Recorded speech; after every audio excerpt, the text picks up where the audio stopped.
म्हणून तुम्हाला मी विष्णू दाखवा म्हणालो होतो, पण तुम्ही विष्णू दाखवा म्हणून सगळं जगच कोण टाकायला निघाला. मी या वया समाधान कुशिले विश्वरूप ध्यान, तू एकेची कार्य त्रिभुवन गिळितची कुठलाशी. विठला विठला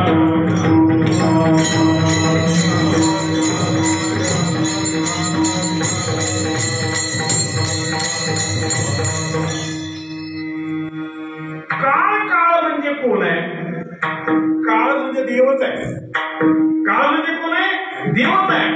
यमाच्या रूपानं सुद्धा देवच आहे, ब्रह्मदेवाच्या रूपानं सुद्धा देवच आहे, विष्णूच्या रूपानं देवच आहे आणि महादेवाच्या रूपानं सुद्धा देवच आहे. ज्ञानोबारांनी ज्ञानेश्वरी ह्याचं पण वर्णन केलं. ब्रह्मा प्रातःकाळ, विष्णू माध्यान वेळू, सदाशिव सायंकाळू बाळाय. विठला विठला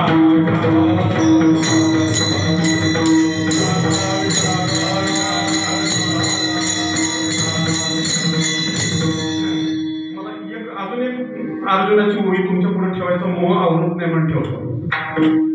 अर्जुनानं असं विचारलं, देवा तुम्ही तोंड पसरलं आणि सगळ्या जगाला खाव आपल्या तोंडात घेऊन तुम्ही गिळून टाकायला लागला.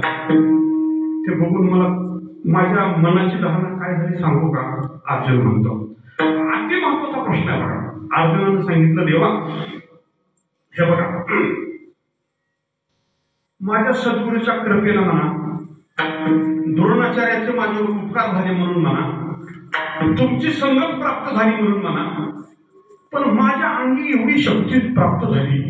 अर्जुन सांगतो, अर्जुनाची तिथली भाषा आहे, माझ्या अंगी एवढी शक्ती प्राप्त झाली की त्या शक्तीला बघून जगाला खाणारा काळ सुद्धा मला बघून थरथर कापतो. काय मला बघून थरथर कापतो. आणि त्या काळाचा काळ जो यम असतो, तो यम ज्या भगवान सदाशिवाचा शंकराचं आधिपत्य करतो, तो भगवान शंकर सुद्धा मी जिंकला. असा मी आज तू विश्वरूप दाखविलेलं बघून माझी सगळी गाथे देवर करून गेली. देवा जयामज भेने संवाद रुद्र वशिपे, ज्ञानोबारांची भाषा आहे. जयामज भेने संवाद रुद्र वशिपे, जयामज भेने कालदपे, तुम्ही आहार बहार कापे आईशे गोळा केले. विठाला विठा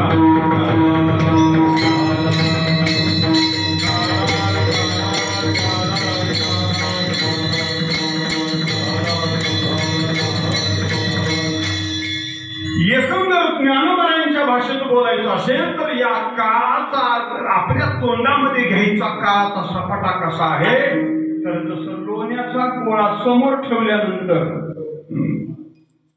तो तोंडात घेणाराला किती त्रास होतो तोंडात घेताना. लोणी काय बाहेरून निबर असते का मधून निबर असते का दोन्हीच्या मध्ये निबर असते? लोणी कुठंच निबर नसते. तसं आमचं शरीर हे काळाच्या तोंडात ज्यावेळी जातं त्यावेळी हे काळा नाळाचे तोंडी घातली लोणियाची उंडी, माशी पाख पाखंडी तव हे शरीर क्षणात संपून जात आहे. जगद्गुरु तुकाराम महाराज हाच मुद्दा उपस्थित करतात. अवघाची आकार ग्रासीयला काळे, पण तरी सुद्धा सगळं आकाराला आलेलं सगळं काळानं खाऊन टाकलेलं आहे, पण एक मात्र शिल्लक आहे. ते कोणतं? एकची निराळे हरीचे नाम.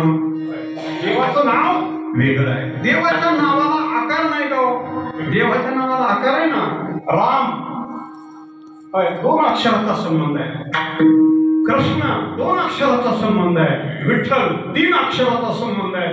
पण 3 अक्षराचा आकार आहे, पण ते काळाच्या तोंडात नाही, निरळ आहे म्हणतात तुकाराम महाराज. कशा निरळ का आहे? तर देवाच्या अंगी जी लक्षण आहे ती भगवंताच्या नावाच्या ठिकाणी आहे, अभंगाच्या दुसऱ्या.